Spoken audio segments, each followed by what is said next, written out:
avowed anti-Semite, once leader of the KKK, could be charged with hate crimes after a shooting spree near Kansas City. As tensions rise, leaders in Ukraine ask for UN peacekeepers and receive aid from the U.S.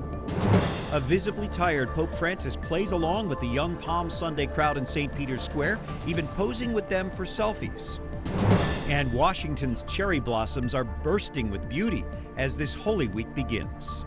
I see them every year, but they're beautiful. Those stories and much more just ahead on EWTN News Nightly for Monday, April 14th, 2014.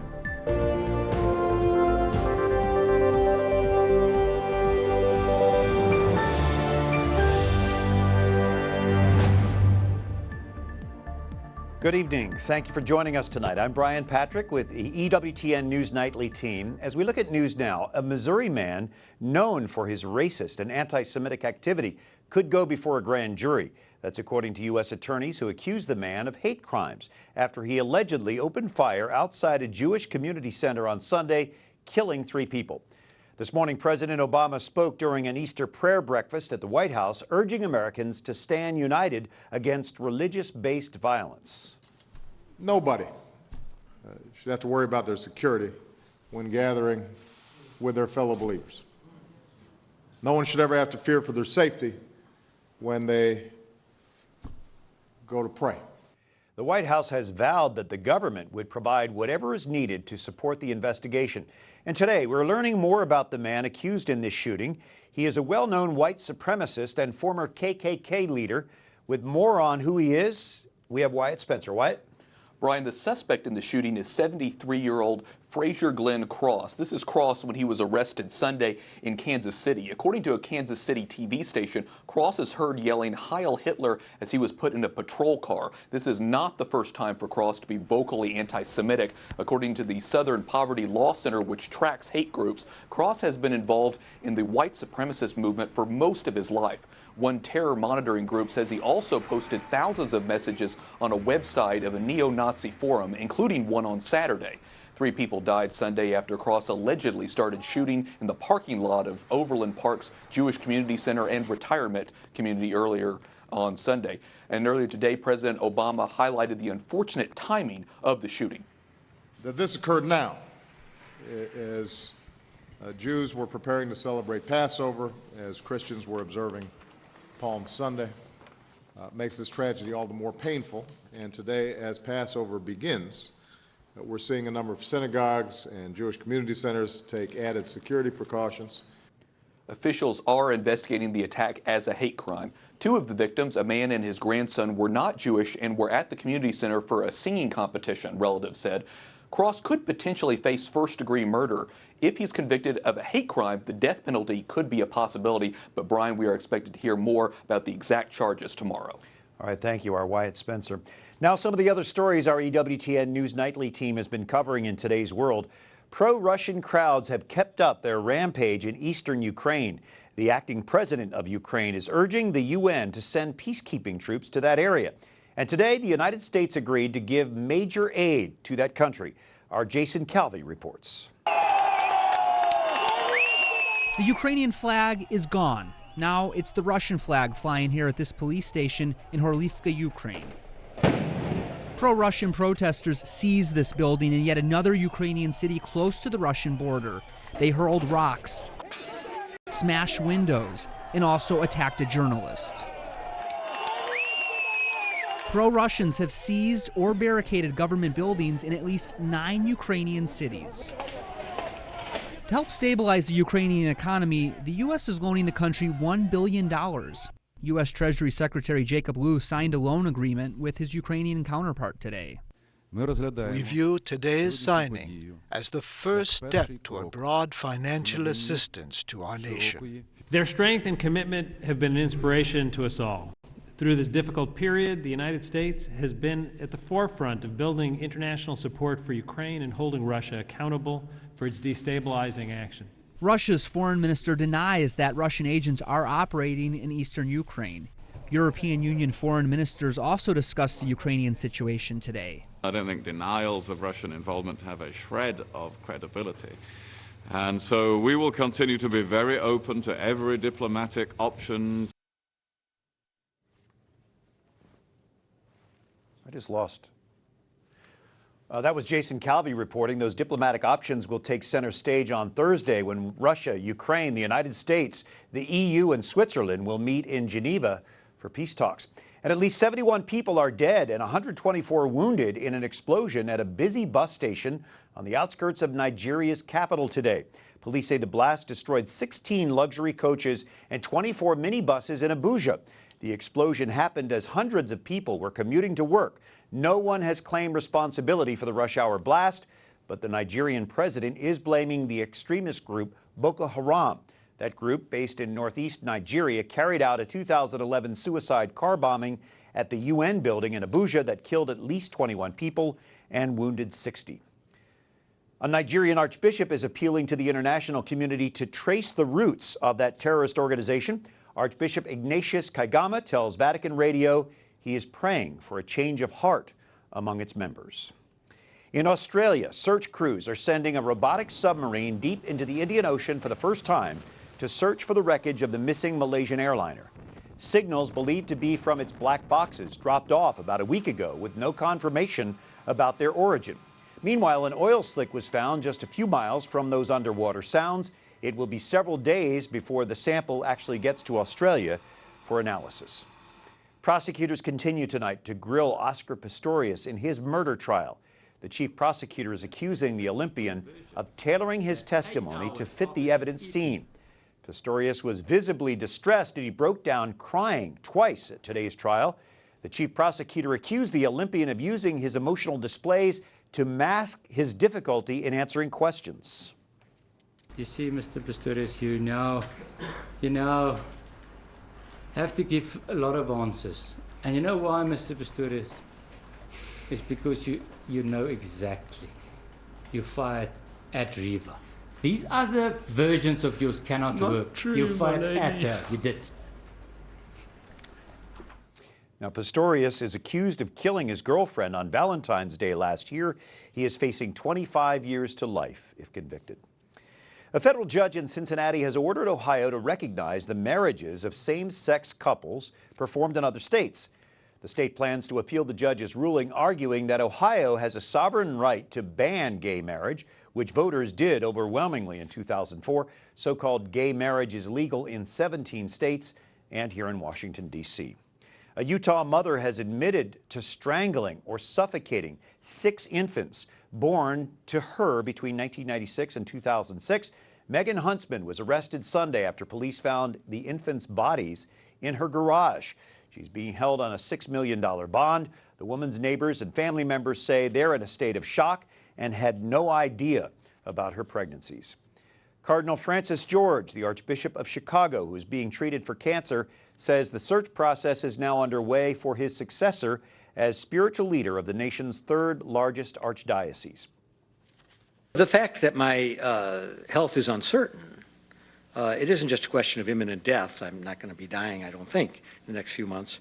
But it's a question of being able to spend your entire energy on what is my responsibility as Archbishop of Chicago. Cardinal George says the succession process is lengthy and it will begin soon, although there's no time frame. He's resumed his chemotherapy. He survived bladder cancer 8 years ago and was diagnosed with urethral cancer in 2012. He won't be going to Rome for the Divine Mercy Sunday canonizations because of his poor health. Cardinal George says he will participate in Holy Week services and Easter Sunday Mass at Holy Name Cathedral in Chicago. Newly appointed Health and Human Services Secretary Sylvia Burwell faces challenges as she steps into her new role. Burwell was the White House budget director until now. She was named by President Barack Obama last week to replace Kathleen Sebelius, who oversaw the messy rollout of the health care overhaul. Now the new secretary must keep the program running smoothly and restore dialogue with Republicans. They're hoping to use the law's problems to regain control of the Senate in November. President Obama showered praise on Sebelius, a hero for his party's liberal base, whose impending retirement was kept a secret. What Kathleen will go down in history for is serving as the Secretary of Health and Human Services when the United States of America finally declared that quality, affordable health care is not a privilege, but it is a right for every single citizen of these United States of America. I got to be a leader of HHS during these most historic times. We are on the front lines of a long overdue national change, fixing a broken health system. Now, this is the most meaningful work I've ever been a part of. In fact, it's been the cause of my life. We're joined by James Capretta tonight. He's a healthcare policy expert, a senior fellow at the Ethics and Public Policy Center. Kathleen Sebelius resigning a week after the rollout ends. What do you think happened here, James? Well, my guess is they probably decided she was going to resign months ago, but held off on making it official until after they steadied the ship, so to speak, and got the enrollment numbers they were looking for. Now she can exit with a little bit of an easier transition at this point. The rollout was bumpy at best. Even Sebelius admitted that. Do you think that she's a scapegoat? Is there blame to be placed elsewhere, or does she get it? Well, I think she ran the department, and the run-up to, they had years to get ready for this rollout, and it was very poorly handled on a number of levels. Lots of taxpayer money was wasted in the process. So someone should have been held accountable, and she probably is the one who should have been. Now, she's a Catholic, and of course, we look at the HHS mandate as really problematic for our faith. Do you think this will be her legacy? Well, it should be a big part of her legacy, in my judgment. I mean, she wasn't just defending the president's policy. She seemed to be a very strong advocate for the HHS mandate, promoted it, and pushed it hard on the community that was objecting to it. So I believe she's proud of the HHS mandate, and really it should be part of her legacy, and a negative one in my judgment. And the president spoke highly of her today, but he didn't try to convince her to stay. She herself said that. Do you think she was fired? No, the news reports, I think, are probably right. He wasn't going to ask for her to leave. He wasn't going to fire her. But there was a feeling and an expectation that she would resign. And, I think he expected she would eventually do it anyway on her own, so he didn't need to fire her. The new candidate, or the new appointee, comes from a background similar to yours, the Office of Management and Budget. How do you think that qualifies her to run HHS? Well, the director of O&B is in the middle of every important governmental decision, healthcare and beyond. So she's quite familiar with the issues associated with the health programs, Medicare, Medicaid, and the new national law. So she's very well qualified from that perspective. Plus, as O&B director, you got to be able to say no, candidly. I mean, there's a lot of people pressing you for more money and more relief. And probably the same is true as HHS secretary. You have to run a big department and have the ability to run it with some discipline. The appointment still needs to be approved by the Senate. Do you expect that to happen? Eventually it will happen. Yeah, I do. They may give her a lot of tough questions as part of her confirmation hearing, and that's appropriate. But eventually she will get confirmed. James Capretta, we appreciate your expertise. Thank you. Thank you. Turning to sports now. Bubba Watson is the winner of the Masters for the second time in 3 years. It was an emotional end to the tournament. After putting his way to the win, Watson picked up his son, he hugged his wife, and he high-fived fans near the 18th hole. And that wasn't long. 28-year-old Olympian Michael Phelps is coming out of retirement already. This is a sign that he might be planning to swim in the 2016 Rio Olympics. Phelps is the most decorated Olympic athlete with 22 medals overall. Coming up, Pope Francis combines thoughtful words and congenial warmth to please Palm Sunday crowds. And we revisit Palm Sunday observances from across the world as EWTN News Nightly continues on this Monday of Holy Week.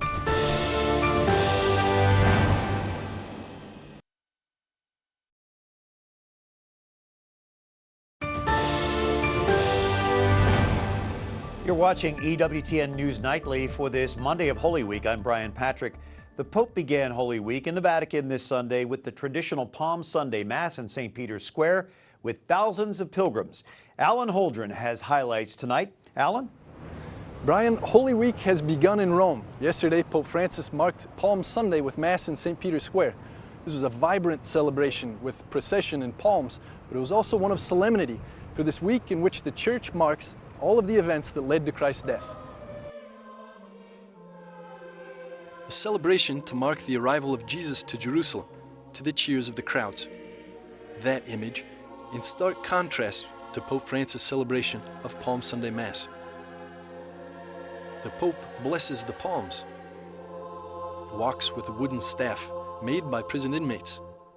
Despite the pain it causes his weak legs, he kneels while Christ's passion is recounted.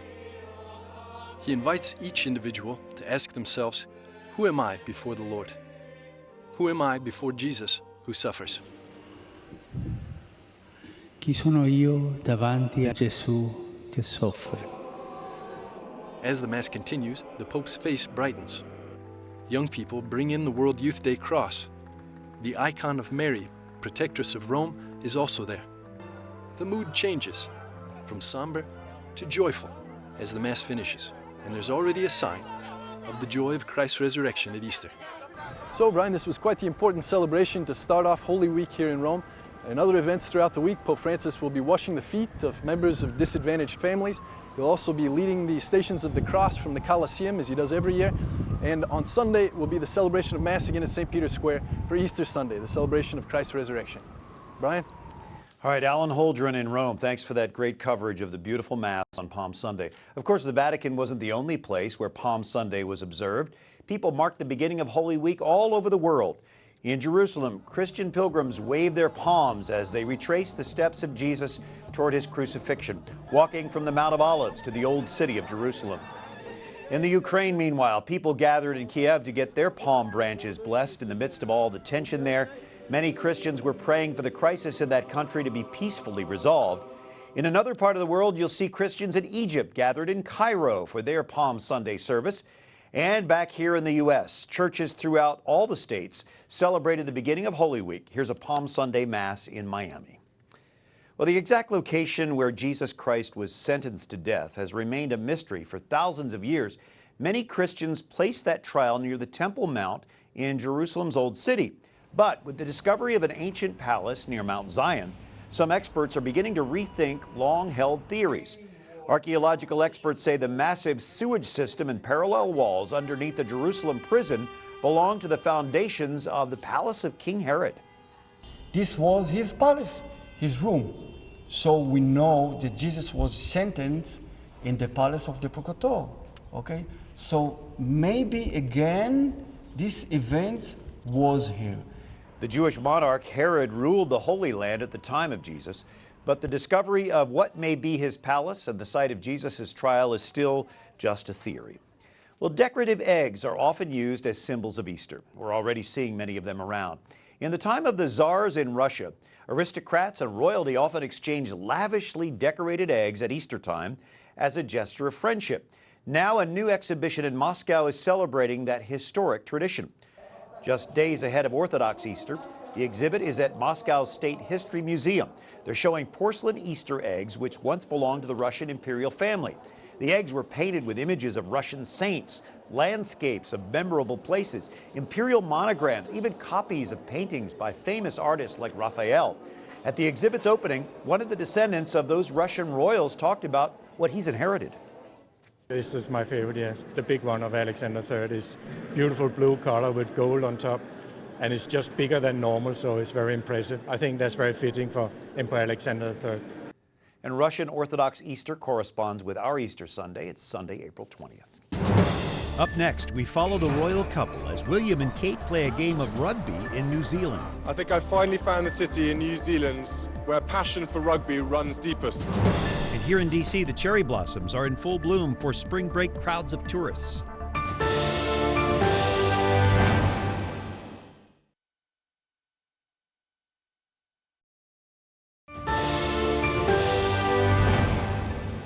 Thank you so much for joining us this evening for EWTN News Nightly. I'm Brian Patrick. We reported earlier about a man with Klan ties who was the suspect in yesterday's shooting at a Jewish center in Kansas.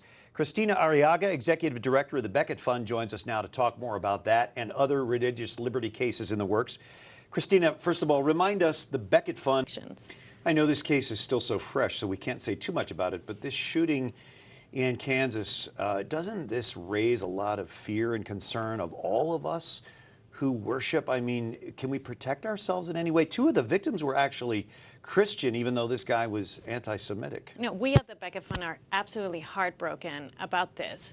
There have been a lot of attacks on many houses of worship. Just last year, a Sikh congregation was attacked. Many innocent people were killed. Whenever a believer of any faith is attacked, every single believer in the United States should be concerned. We should all stand together with this group of people that were just terribly, terribly affected by this violence. Let's turn to another case, protecting houses of worship in terms of taxing and their tax-free status, I guess. Yeah, just in time for April 15th, a group of atheists, the Freedom from Religion Foundation, has sued, and they're trying to cajole the IRS to tax churches and to tax religious groups.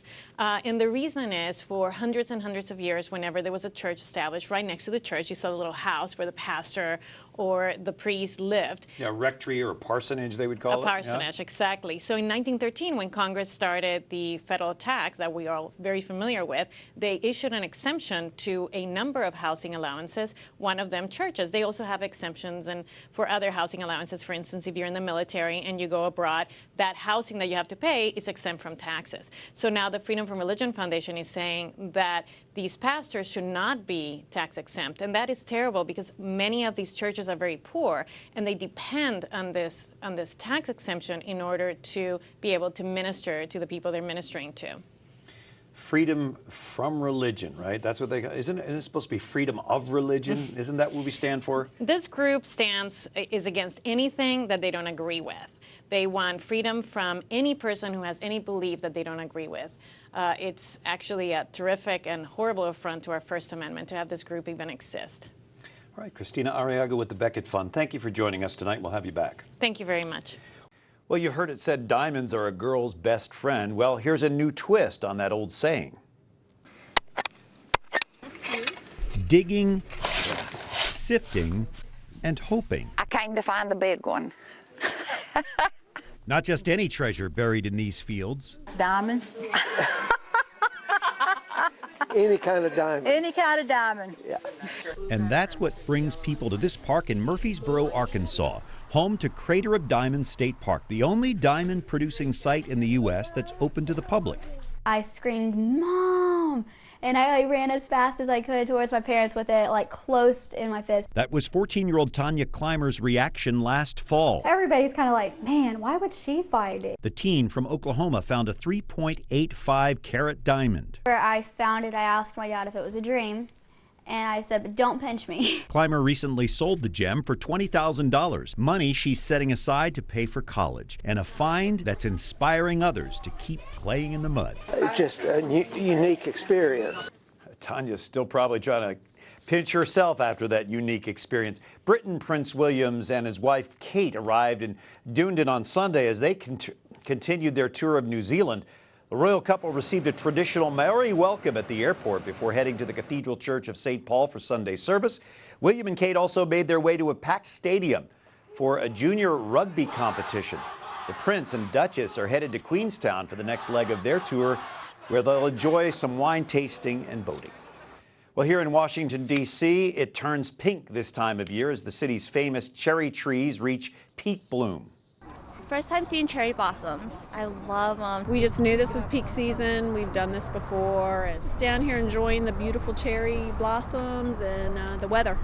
The cherry trees were given as a gift from the Japanese in 1912, celebrating a lasting friendship between our two countries. The Park Service says the trees reached peak bloom late last week, just in time for the National Cherry Blossom Festival this past weekend. Be sure to like us on Facebook and follow us on Twitter. Catch us again on EWTN's YouTube page. For all of us here at EWTN News Nightly, I'm Brian Patrick. Thank you so much for watching tonight. Good night and God bless you.